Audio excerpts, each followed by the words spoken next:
Cari fratelli e sorelle, buongiorno.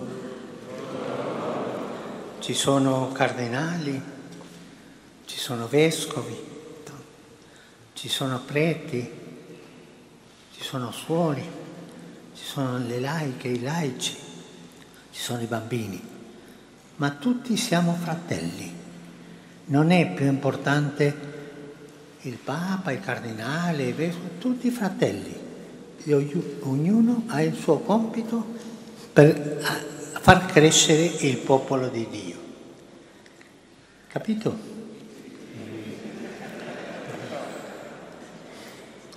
Saluto i cardinali, i vescovi, i sacerdoti, i diaconi, le consacrate, i consacrati, i seminaristi e i catechisti presenti. Quanti seminaristi ci sono? Alzate la mano. Seminaristi. Berapa orang seminaris di sini? Calon imam seminaris. Sono nascosti, hanno vergogna. Sono dietro, sul palco, sul coro.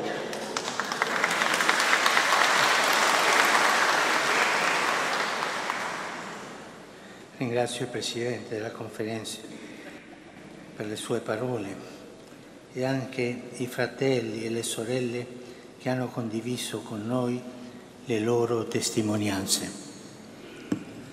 Come è stato ricordato, il motto scelto per questa visita apostolica è fede, fraternità, compassione.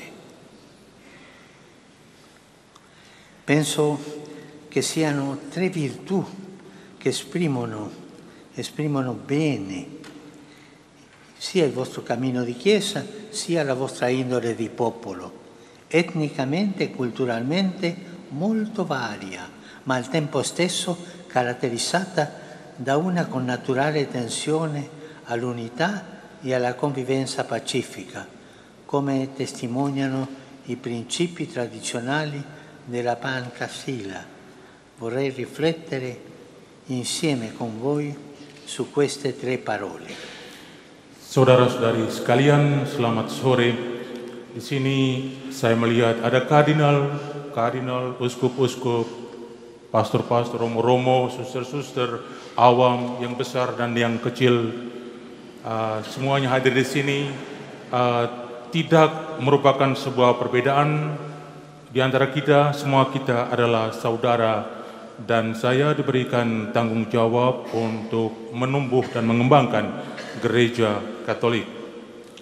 Saya ingin menyapa semua yang hadir di sini. Saya juga ingin berterima kasih kepada Ketua Konferensi Balik Gereja Indonesia untuk sambutannya. Demikian juga kepada saudara dan saudari kita yang telah membagikan kesaksiannya dengan kita. Seperti yang Anda sekalian ketahui, moto yang dipilih untuk kunjungan apostolik ini adalah iman, persaudaraan, dan bela rasa. Saya pikir ketiga keutamaan ini mengungkapkan dengan baik perjalanan Anda sebagai sebuah gereja dan karakter Anda sebagai sebuah bangsa yang secara etnik dan budaya berbeda. Pada saat yang sama, Anda sekalian dicirikan oleh sebuah pergumulan yang dalam untuk mewujudkan persatuan dan kehidupan bersama yang bersatu dan damai, seperti yang dicerminkan oleh prinsip-prinsip tradisional Pancasila. Sekarang saya ingin bersama Anda merefleksikan tentang tiga kata tersebut. La prima parola è fede. L'Indonesia è un grande paese con enormi ricchezze naturali a livello di flora, di fauna, di risorse energetiche e di materie prime e così via. Una ricchezza così grande potrebbe facilmente trasformarsi, letta con superficialità, in motivo di orgoglio e di presunzione, ma se considerata con mente e cuore aperti può essere invece richiamo a Dio, alla sua presenza nel cosmo e nella sua vita, nella nostra vita, come ci insegna la Sacra Scrittura. Avevo dimenticato questo.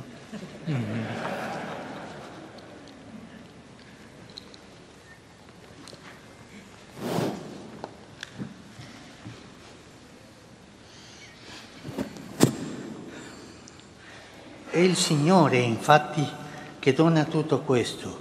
Non c'è un centimetro del meraviglioso territorio indionesano, né un istante della vita di ognuno dei suoi milioni di abitanti che non sia dono del Signore, segno del suo amore gratuito e preveniente di Padre. E guardare tutto questo con umili occhi di figli ci aiuta a credere, a riconoscerci piccoli e amati e a coltivare sentimenti di gratitudine e di responsabilità. Ce n'ha parlato Agnes a proposito del nostro rapporto con il creato e con i fratelli. È stata brava. Specialmente i più bisognosi, da vivere con uno stile personale e comunitario improntato al rispetto, alla civiltà e all'umanità con sobrietà e carità francescana. Yang pertama, iman. Indonesia adalah sebuah negara besar dengan banyak kekayaan alam, terutama marga dan satwa, sumber daya energi, bahan baku, dan seterusnya. Kalau dilihat secara sepintas, kekayaan yang begitu besar ini dapat menjadi alasan untuk menjadi sombong atau angkuh. Tetapi kalau dilihat dengan pikiran dan hati yang terbuka, kekayaan ini sebaliknya dapat menjadi pengingat akan Allah, akan kehadirannya di alam semesta dan dalam hidup kita, seperti yang diajarkan kitab suci pada kita. Sesungguhnya Tuhanlah yang memberikan semua ini kepada kita. Tidak ada sejengkal pun dari wilayah Indonesia yang menakjubkan ini, dan tidak ada satu momen pun dalam kehidupan jutaan penduduknya yang bukan merupakan anugerah dari Allah. Sebuah tanda akan kasih-Nya yang cuma-cuma dan abadi sebagai Bapa. Melihat semua yang telah diberikan pada kita dengan mata anak-anak yang ugahari, membantu kita untuk percaya, untuk mengenal diri kita sendiri sebagai insan kecil dan dikasihi, dan untuk memelihara rasa syukur dan tanggung jawab. Tadi Agnes berbicara tentang ini ketika ia mengundang kita untuk menjalin relasi kita dengan alam ciptaan dan dengan saudara dan saudari kita, khususnya dengan mereka yang paling membutuhkan, melalui gaya hidup pribadi dan komunal yang ditandai oleh sikap menghormati, keadaban dan rasa peri kemanusiaan, bersamaan dengan ketentraman dan kasih Fransiskan. Dopo la fede, la seconda parola del motto è fraternità. Una pretesa del Novecento ha usato un'espressione molto bella, una poetessa molto bella per descrivere questo atteggiamento. Ha scritto che essere fratelli vuol dire amarsi riconoscendosi diversi come due gocce d'acqua. È bello, eh? Ed è proprio così. Non ci sono due gocce di acqua uguali una all'altra, né ci sono due fratelli nemmeno gemelli completamente identici. Vivere la fraternità allora vuol dire accogliersi a vicenda riconoscendosi uguali nella diversità. Dai, continua. Traduce adesso. Setelah iman, kata kedua dari moto kunjungan ini adalah persaudaraan. Seorang penyair abad 20 menggunakan sebuah ungkapan yang sangat indah untuk menggambarkan sikap ini. Seorang penyair, dia menulis bahwa menjadi saudara dan saudari artinya mencintai satu sama lain dengan mengakui bahwa masing-masing pribadi sama berbedanya seperti dua tetes air. Nulla due volte accade, itu dalam buku tersebut. Anche questo è un valore caro alla tradizione della Chiesa indonesiana, che si manifesta nell'apertura con cui essa si relaziona alle varie realtà che la compongono e la circondano, a livello culturale, etnico, sociale e religioso, valorizzando l'apporto di tutti e donando generosamente il suo in ogni contesto. Questo, fratelli e sorelle, è importante, perché annunciare il Vangelo non vuol dire imporre o contrapporre la propria fede a quella degli altri. Non vuol dire fare proselitismo, no. Vuol dire donare e condividere la gioia dell'incontro con Cristo e sempre con grande rispetto e affetto fraterno per chiunque. E in questo vi invito a mantenervi sempre così, aperti e amici di tutti. E quell'espressione mi piace tanto, no? Mano nella mano, mano nella mano. Andare così. Come ha detto Don Maxi, profeti di comunione in un mondo dove sembra invece sia crescendo sempre più la tendenza a dividersi, imporsi e provocarsi a vicenda. Stai attento. E su questo voglio dirvi una cosa. Voi sapete chi è la persona più importante del mondo che fa le più grandi divisioni? Voi lo sapete chi è? Il grande divisore sempre, che divide. Gesù accomuna e questo divide. È il diavolo. State attenti. Traduci. Ungkapan yang di atas tadi, ungkapan tentang dua tetes air tadi, melukiskan persaudaraan secara sempurna. Tidak ada dua tetes air yang sama. Tidak juga dua saudara atau saudari, bahkan saudara kembar pun sama sekali tidak identik. Menghidupi persaudaraan karenanya berarti menyambut satu sama lain, mengakui satu sama lain sebagai sederajat di dalam perbedaan. Nilai ini pun akrab dengan gereja Indonesia dan diperlihatkan melalui keterbukaan yang dengannya kalian semua menunjukkan beragam kenyataan dari dalam dan luar yang dijumpai pada tingkatan budaya, etnik, sosial, dan agama. Secara khusus, gereja setempat menghargai sumbangsi dari semua orang dan dengan murah hati menawarkan bantuan dalam setiap situasi. Ini penting, karena mewartakan Injil bukan berarti memaksakan iman kita untuk mempertentangkannya atau mempertentangkannya dengan orang lain, iman orang lain. Dilarang untuk melakukan proselitisme. Selalu dengan sikap penghargaan yang besar dan kasih sayang persaudaraan untuk semua orang. Ya, saya terkesan dengan satu sikap, yaitu saling bergandengan tangan, seperti yang tadi diungkapkan oleh Romo Maxi. Nabi-nabi persatuan di dalam dunia ketika tendensi untuk memecah belah, memaksa dan memprovokasi satu sama lain kelihatannya terus-menerus meningkat.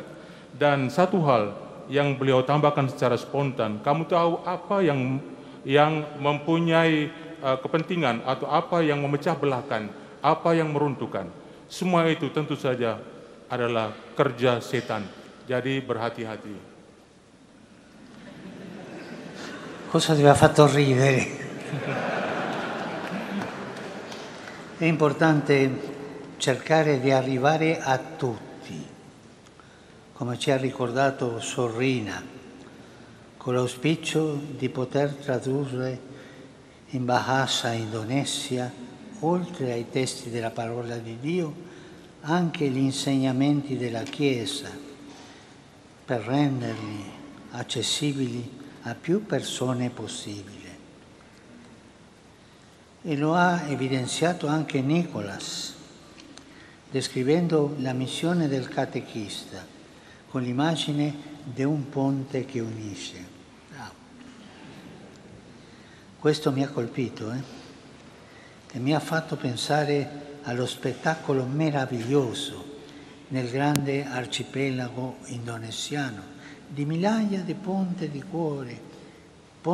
cuore, che uniscono tutte le isole e ancora di più a milioni di tali ponti che uniscono tutte le persone che vi abitano. Ecco un'altra bella immagine della fraternità, un ricamo immenso di fili di amore che che attraversano il mare e superano le barriere e abbracciano ogni diversità, facendo di tutte un cuore e un'anima sola. Il linguaggio del cuore, non dimenticatevi. Kita tadi sudah diingatkan oleh Suster Rina, penting untuk mencoba menjangkau setiap orang. Mengenai hal ini diharapkan bahwa tidak hanya teks-teks sabda Allah, tapi juga ajaran-ajaran gereja diterjemahkan ke dalam bahasa Indonesia agar dapat dijangkau oleh sebanyak mungkin orang. Nicholas juga menunjukkan perlunya menjangkau setiap orang, seraya melukiskan misi seorang katekis dengan perumpamaan jembatan yang menyatukan. Hal ini menyentuh saya dan membuat saya berpikir tentang visi indah di dalam negara kepulauan Indonesia yang luas, yang terdiri dari ribuan jembatan hati yang menyatukan semua pulau, dan bahkan jutaan lagi jembatan yang menyatukan semua orang yang hidup di sana. Perumpamaan indah lainnya tentang persaudaraan adalah sebuah permadani besar dari benang cinta yang melintasi lautan, mengatasi rintangan-rintangan, dan merangkul semua perbedaan, membuat semua orang menjadi sehati dan sejiwa. Beliau tekankan jembatan kasih.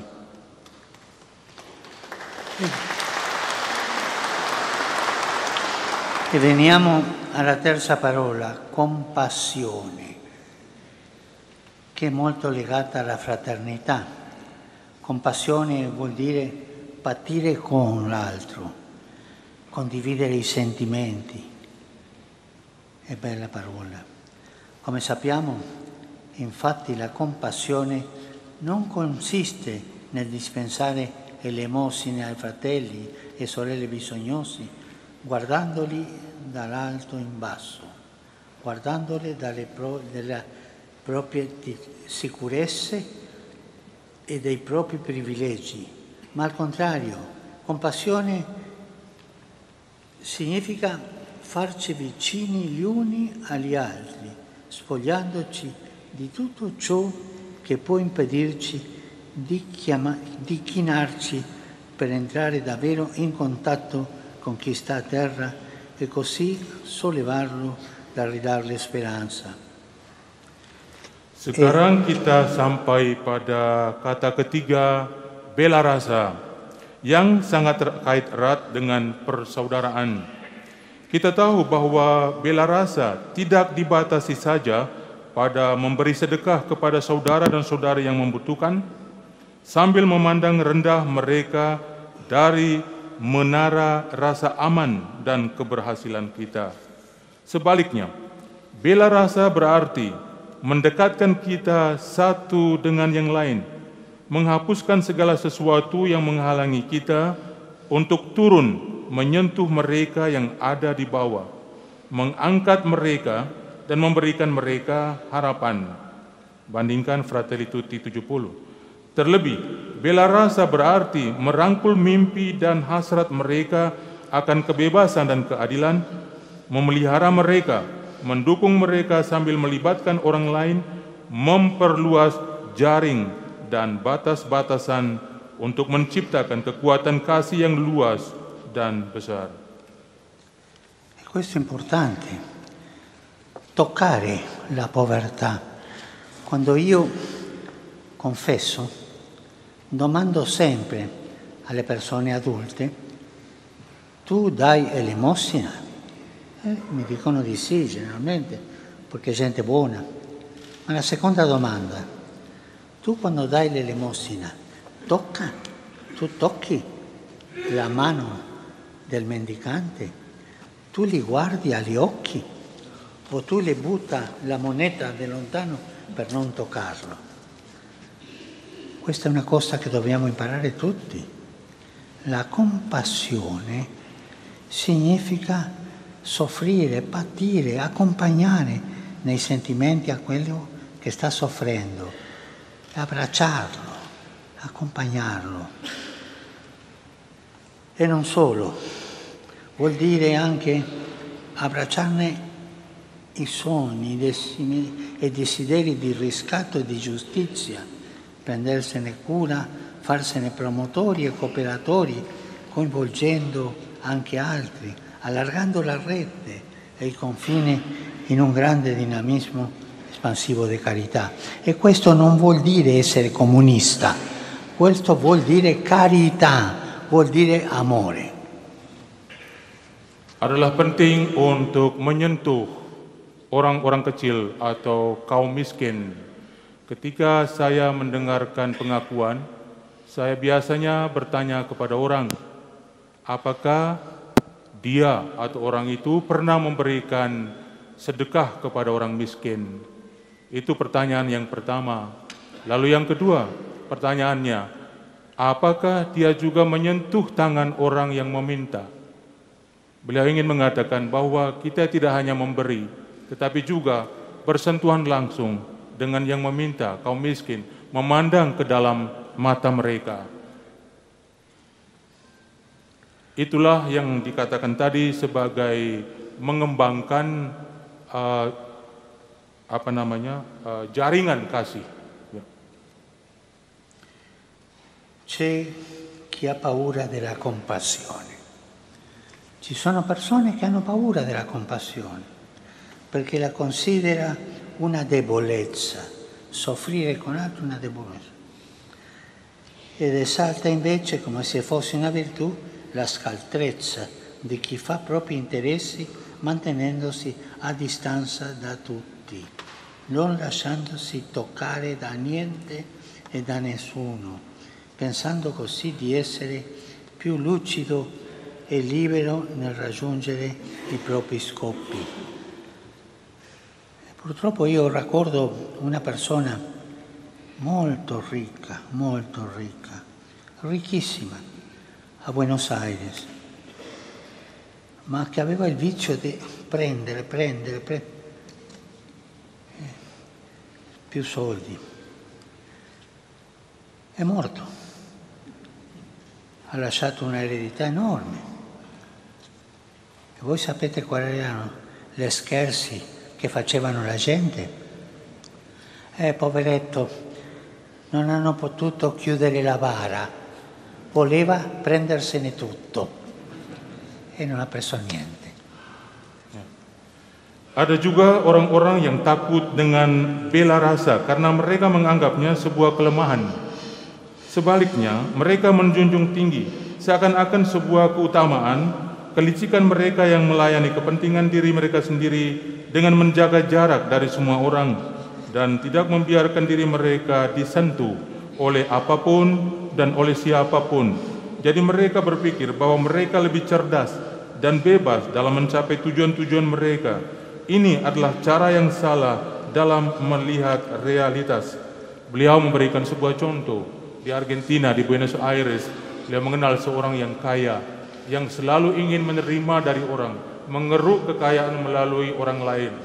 Lalu orang-orang sekitarnya membuat sebuah lelucon mengatakan, anak yang malang, orang yang malang, karena dia begitu ingin mendapat dari yang lain, tetapi kemudian tidak bisa menutup peti jenazahnya sendiri. Fa ridere così, ma non dimenticate una cosa, il diavolo entra dalle tasche, sempre. Setan selalu ada di dalam saku kita. È vero? Apakah Anda percaya? Questo di avere delle ricchezze come sicurezza è un modo falso di guardare la realtà.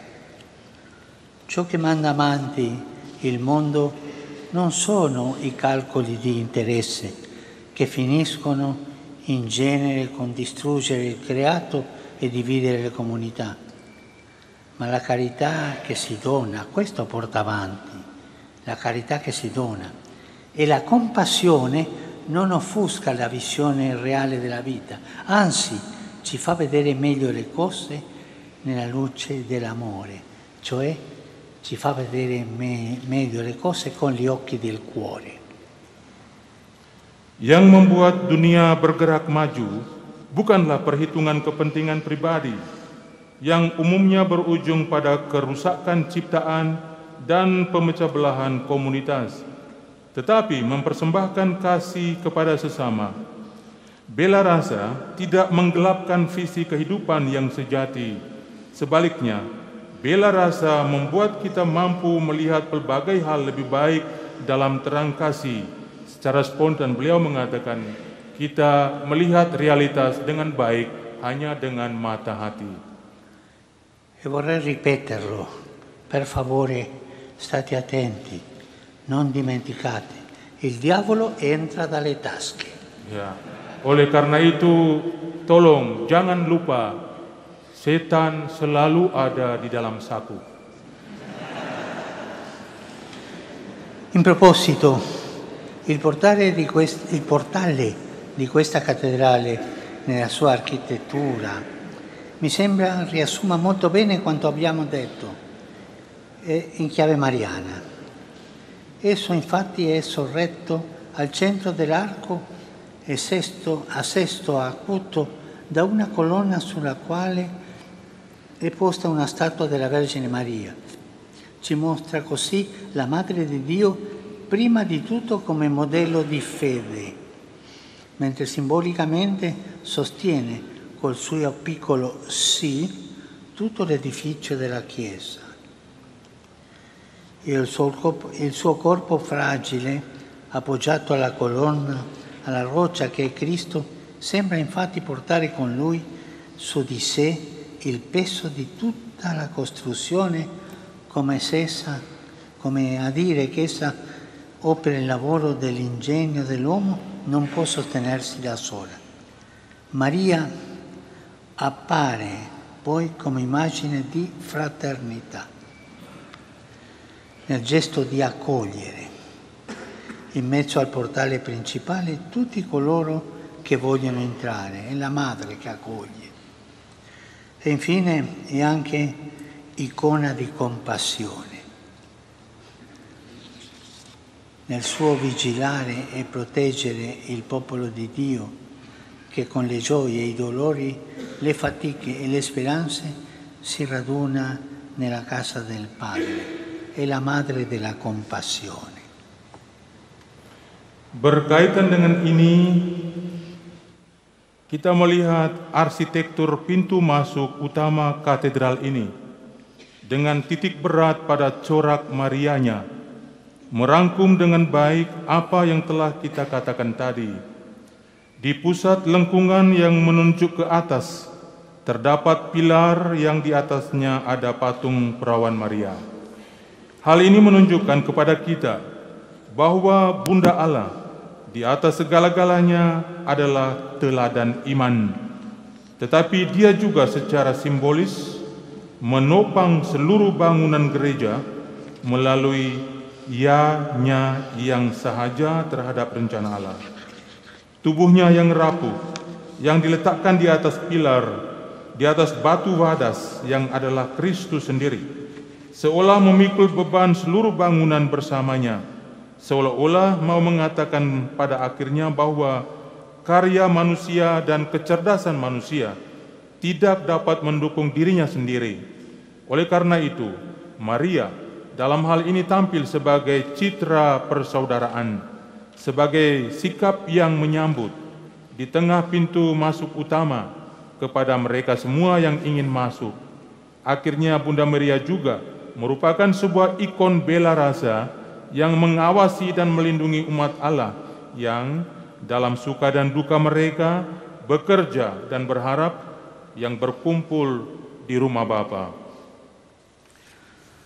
Cari fratelli e sorelle, mi piace concludere questa conversazione riprendendo ciò che San Giovanni Paolo II in visita qui alcuni decenni or sono ha detto proprio rivolgendosi ai vescovi, ai sacerdoti e ai religiosi e religiose. Citava il versetto del Salmo: «Letentur insule multe», gioiscono le isole tutte, e invitava i suoi ascoltatori a realizzarlo, rendendo testimonianza alla gioia della resurrezione e dando la vita così che anche le isole più lontane possano gioire udendo il Vangelo di cui voi siete veri predicatori e insegnanti e testimoni. Anch'io vi rinnovo questa esortazione e vi incoraggio a continuare la vostra missione forti nella fede, aperti a tutti nella fraternità e vicini a ciascuno nella compassione. Forti, aperti e vicini, con la fortezza della fede, l'apertura per accogliere tutti. A me, stai attento, a me colpisce tanto quella storia del Vangelo quando gli invitati a nozze non hanno voluto venire e non sono venuti. E cosa fa il Signore? Si amareggia? No, ha capito qualcosa quell'uomo e manda i suoi: andate all'incrocio delle strade e portate tutti dentro con questa cosa tanto bella che andare avanti con la fratellanza, con la compassione, con l'unità, tutti. E penso io a tante isole, no? Tante isole che il Signore dice alla gente buona, a voi, tutti, ma quello è tutti. Anzi il Signore dice una cosa: buoni e cattivi, tutti. Saudara-saudari yang terkasih, saya ingin menutup refleksi ini dengan mengulangi apa yang Santo Yohanes Paulus II katakan ketika memberikan sambutan kepada para uskup, klerus, dan biarawan-biarawati selama kunjungannya di sini beberapa puluh tahun yang lalu. Mengutip ayat berikut ini dari kitab Mazmur 97 ayat 1, Letentur insule multe, yang berarti biarlah banyak pulau bersuka cita. Beliau mengundang para pendengarnya untuk melaksanakannya dengan menjadi saksi sukacita kebangkitan dan melalui pemberian diri demikian sehingga bahkan pulau-pulau yang paling jauh pun dapat bersukacita karena mendengar Injil yang mana Anda semua adalah para pewarta, para guru, dan saksi-saksi yang otentik. Saya juga ingin membaharui ajakan ini dan saya mendorong Anda untuk meneruskan misi Anda dengan menjadi kuat dalam iman, terbuka kepada semua dalam persaudaraan, dan dekat dengan satu dengan yang lain dalam bela rasa. Saya memberkati Anda dan berterima kasih kepada Anda semua atas semua hal baik yang Anda lakukan pada hari ini. Beliau menekankan kembali pentingnya ketiga nilai yang dibawa sebagai moto dan menekankan kembali sikap inklusivitas semua nilai-nilai yang beliau tekankan lagi, persaudaraan, bela rasa, ya semua, karena di sini banyak pulau. Anche io vi rinnovo questa esortazione e vi incoraggio a continuare la vostra missione, forti nella fede, aperti a tutti nella fraternità e vicini a ciascuno nella compassione. Fede, fraternità e compassione. 3 parole che vi lascio e voi pensate dopo. Fede, fraternità e compassione. Vi benedico, vi ringrazio per il tanto bene che fate ogni giorno in tutte queste isole belle. Prego per voi, prego, ma per favore vi chiedo di pregare per me.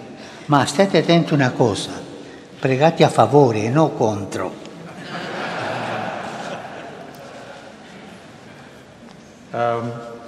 Jadi sebenarnya sudah diterjemahkan tadi, beliau membaharui ajakannya dengan menekankan 3 hal sebagai moto kunjungan beliau pada hari ini. Secara khusus beliau tekankan kuat dalam iman, terbuka kepada semua dalam persaudaraan, dan dekat dengan satu sama lain dalam sikap atau bela rasa. Jadi beliau tekankan lagi, iman, persaudaraan, dan bela rasa. Ketiga hal ini ingin saya tinggalkan untuk Anda kalian semua. Terima kasih untuk segala sesuatu, semua kerja yang Anda lakukan, dan jangan lupa berdoa untuk saya. Tetapi berdoa dengan senang hati. Ya.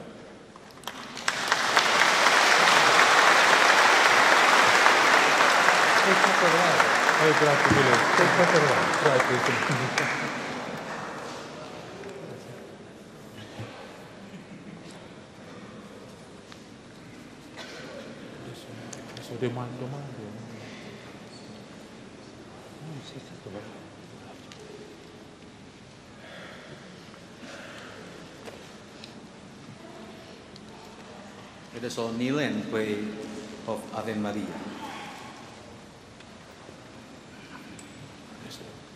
Ave Maria.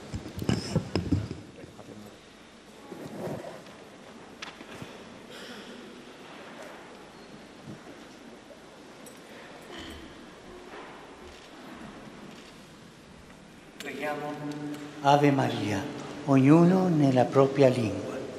Ave Maria, piena di grazia, il Signore è con te. Tu sei benedetta fra le donne e benedetto è il frutto del tuo corpo. Santa Maria, Madre.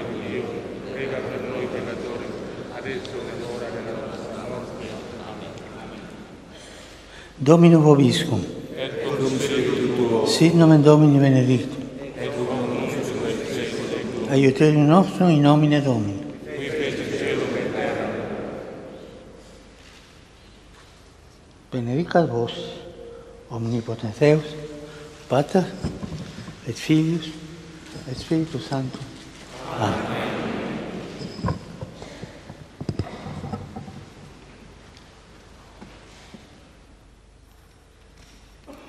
Congregations are allowed to sit.